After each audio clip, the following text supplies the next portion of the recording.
келинчегим төшөк маселесинде супсак берилүү деген нерсе жок. Үтүр коёс экөөнүн ортосунда. Кээде эле көңүлү болсо болот, ушул нерселер түрткү берип айтор, мен көңүлүмдү оорутуп албайын деп, көңүлүн оорутуп албайын деп кээде мастурбация кылып алам дейт.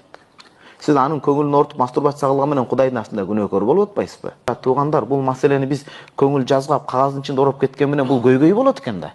Ошон үчүн мен муну туура түшүндүрүү иретинде ачык айтайын, муну туура кабыл алыңыздар, туугандар, сураныч. Эмне үчүн жеңе мисалы суук кандуу болот? Адатта табияты бар адам антпайт, качпайт ал маселеден. Демек сиз, мен кагаз курап айтайын, биз мешитке киришин тапет үстүнөн түшпөйбүз да парашют менен. Биз босого кире бериш менен, ирети менен киребиз. Сизде негизги максат бул жерде намаз окуу, даарат алып. Демек сизде да сырткы тазалык, даарат ушул сыяктуу тазалык болуп, жасалынып, каранып, түздөнүп өзүңүзгө. Бир күзгүгө карасаңыз эле күзгө айтып коет сизге. Ошо күзгө каранса эле күзгө айтат. Чота жеңеме жакпайсың же жагасың деп айтып коет.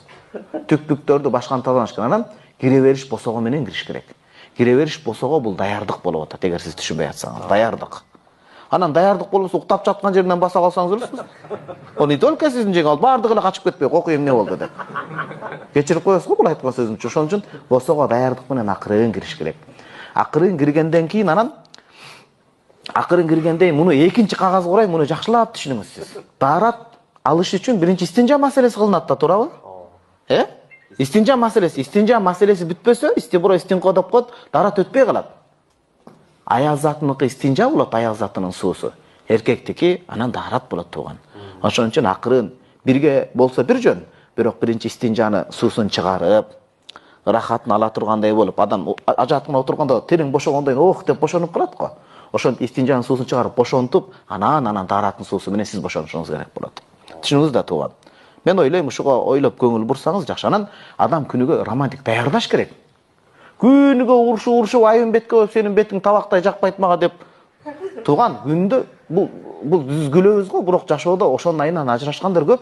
Канча суроо менен чыгып атат жазып, аноним түрдө. Көп бул жашоодо көп да.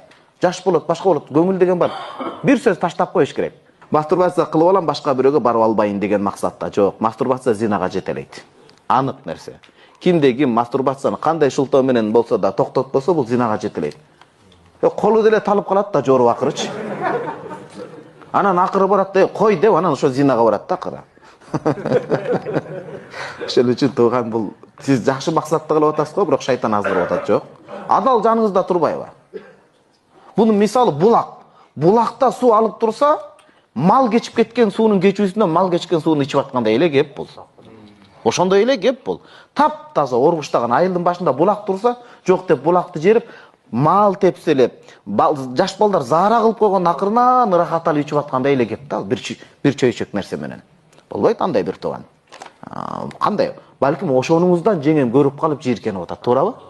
Ошондон сиз, демек бул адат сизде. Ошону көрүп калган, жеңем ренжип калган, ошондон көңүлү калып калган. Аялдын көңүлү тез сууп калат андай маселеде.